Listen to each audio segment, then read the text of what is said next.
In this video we are going to be analysing PDD. So this is actually an interesting one. I just realised this is the third analysis video I'm recording today, and the other two both also down massively on the day, and I just realised what they all have in common. They're all Chinese stocks. So this is most likely on the Chinese release we had today. They did delay their data, I think 2 or 3 days back, and now it's just been released today. So it didn't come out all that great, but what it also shows, if they're delaying data, it's not something you see by developed countries. So it's an interesting thing to see, and it may show, depending on your view, they may be covering things up, or they're just trying to basically put that data in a different way to make it look more appealing. But really, it's never a good sign if you're seeing a data delay a company delay or a country delay their data. But anyway, onto the technical levels, and again, obviously fundamentals are always going to be the key driver, so we use technicals for the entries and exits. But to find your overall bias on the stock, that is probably and should be down to the fundamental view of the stock. Anyway, onto the supports, we can see we're now at $44. We did tap our 41.20 support, which is our second deviation on the 6-month chart. If we continue to though fade through that level, we are then paying attention to 35.90.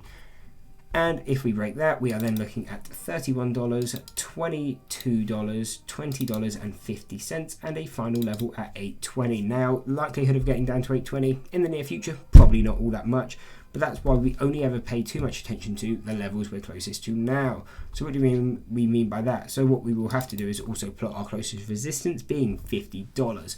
So our focus then only on this stock is the $50 resistance and the 41.20 support.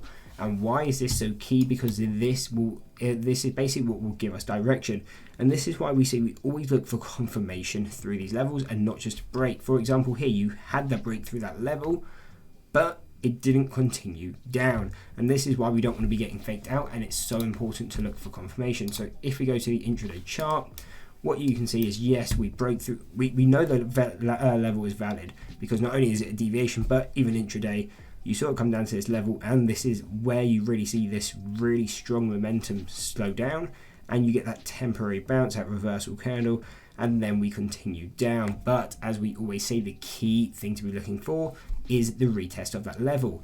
We retested it, but just went straight through it. If you are going to see that continuation down, you would see the break of this level, come back to retest it as we did here, but you would see selling pressure come in. And if you can't determine if selling pressure has come in, an easy way to do that is just wait for the break of the low, and then you know really that the sellers are still in control and you're going to continue down more than likely to your target. So that would be the key outlook and what we're really paying attention to when we're looking at PDD. But onto the more bullish side, if you're more, you think the stock's going to go up, what are key resistances? So we already noted that $50 resistance. If we continue past there, and you can kind of use this as a zone, but it would also be $51.50. Continuation through there would take us to $62, $64, $72, and really they're the only levels you're really going to need to know for the time being, because if it goes out of there, there will be a crazy parabolic move. If we're going that far to the upside, would be unlikely to see, but if we do, there would just be a new video because those levels would be very extreme. So as of right now, obviously we're in the zone of 44, so the only levels you need to be paying attention to is the $50 and the 42. Which one are we going to hold and which one are we going to break? And that is really going to give you the clear sense of direction. And just one last level, just to know if you didn't already see it yourself. Obviously, if we only sell off this far, 25% in the day, there is more than likely going to be a gap fill, because this move usually happens, at least starts overnight. And that's what we've seen here at $59. That is our gap fill location. So when, or eventually, if this stock starts moving to the upside, that will be a key target as well, because that could be a pullback location before continuing back down. And actually, I know I said one last thing, but I just wanted to note this as well, just because if you are trading stocks, this is always a key thing to be watching out for, so you don't get kind of faked out by trading gaps. And the key rule of thumb really is, if you've moved usually more than 3% in the gap, it's usually a gap and go. So in this case, you saw PDD, we closed at 59, we opened at 48. That's an 18% gap. When you see that kind of gap, you more than likely are going to see a gap and go, which basically just means you open and you continue in the direction it's gapped.